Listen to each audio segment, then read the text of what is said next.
40 years on, the Terminator is more relevant now than ever before. It's been 4 decades since James Cameron's science fiction masterpiece first hit cinema screens. Nathan Abrams writes, when director James Cameron's The Terminator hit cinemas in 1984, it forever altered the landscape of science fiction. Released 40 years ago, the plot unfolds against the background of a post-apocalyptic future where an artificial intelligence AI defense network, Skynet, has turned against humanity. It triggers a nuclear holocaust and creates a dystopian world where machines hunt down the last remaining of human life. Desperate to avoid defeat by the human resistance, Skynet sends the Terminator back in time. This lifelike android is almost indistinguishable from a person, but superior in strength, agility, and intelligence. Its mission: eliminate Sarah Connor, played by Linda Hamilton, the mother of the future human resistance leader. The Terminator, played by Arnold Schwarzenegger, is relentless in its pursuit and a near unstoppable force. Meanwhile, Sarah's son John sends back a lone warrior, Kyle Reese, Michael Biehn, from the future to protect his mother. Though human and vulnerable, through his determination and resourcefulness, Sarah is able to defeat the Terminator. In so doing, Reese impregnates Sarah and fathers his son John, the very man who will send him back in time. The movie explores themes of fate and free will. It's underpinned by the potential consequences of unchecked technological advancement in the era of the presidency of Ronald Reagan and his Strategic Defense Initiative Star Wars, as it was popularly known, was conceived to defend the U.S. from attack from Soviet intercontinental ballistic missiles. I have been teaching the Terminator to students since the early 2000s, initially as part of degrees related to modern U.S. history, and since 2006 as part of the Film Studies degree program at Bangor University. This has allowed me to appreciate the film and study it in depth. It's made a deep and lasting impression on me as not only one of the best science fiction films of the 1980s, but as one of the best sci-fi films ever made. Inspiration: James Cameron has said he initially conceived the idea for the film during post-production of the monster horror Piranha 2, The Spawning, 1982. He wrote a 45-page treatment which he intended to direct with his future wife Gail Ann Hurd as producer. When several studios showed interest, the couple became concerned about losing control of the project. Cameron hired Schwarzenegger for the title role in late April 1983 to ensure their continued involvement. Filming began in February 1984 in the budget of $6.5 million US dollars. After 15 weeks of shooting and post-production, a rough edit was assembled. It opened on October 26, 1984, in 1,012 cinemas across the U.S. While the critical reviews were mixed, audiences responded enthusiastically, earning the picture more than $9.7 million in its first 10 days.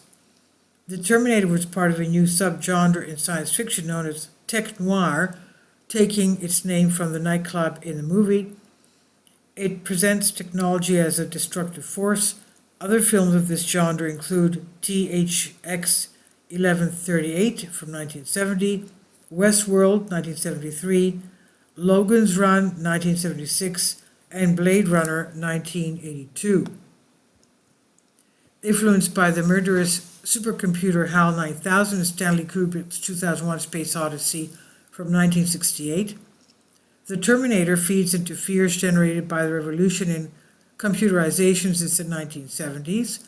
It's no coincidence that the cyborg's eyes are red like HAL's, while reflecting on the implications of technology and manifesting a fascination with high-tech industry, computer technology, the rise of multinational corporations, and genetic engineering.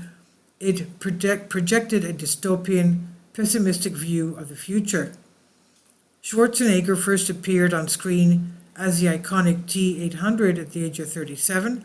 He would go on to play the machine until age 72. Schwarzenegger's distinctive bodybuilder physique played into the invincibility of the machine, but it also dovetailed in what have been called the hard-bodied politics of the Reagan era that favored such tough and hyper-masculine action heroes as Sylvester Stallone and Chuck Norris. The Terminator's innovative storyline, pacing, special effects, and music helped to establish James Cameron as a major force in Hollywood. Before it, he had only helmed one movie. Thereafter, he went on to direct some of the biggest blockbusters of the 1980s and 90s, including Aliens in 1986, The Abyss 1989, Terminator 2, Judgment Day 1991, True Lies 1994, and Avatar 2009. I'll Be Back. The film's legacy in pop culture is enduring. Cameron's dark vision of the future created a cultural shock that continues to resonate to this day. I'll Be Back remains one of the most iconic one-liners in movie history. What started as a film has now become a multimedia universe consisting of sequels, a television series, web series, comics, video games, board games, novels, and even theme park rides. The franchise is also frequently cited in debates related to multinational corporations, robotics, biopolitics, transhumanism, AI, and nuclear apocalypse.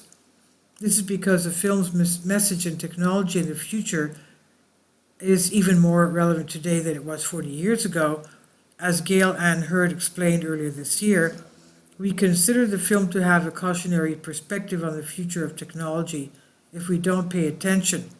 Jim and I knew that AI and robotics were going to be developed. There was no question in anybody's mind, and we wanted people to consider the consequences. Once you open Pandora's box, you can't put everything back in again. This is from The Conversation by Nathan Adams, Professor of Film Studies, Bangor University, on Unexplained Mysteries. Please leave your comments. Thank you for your support. Please support my Patreon account. The daily posts are 5 videos daily, and they are totally different from what I have on my YouTube channel.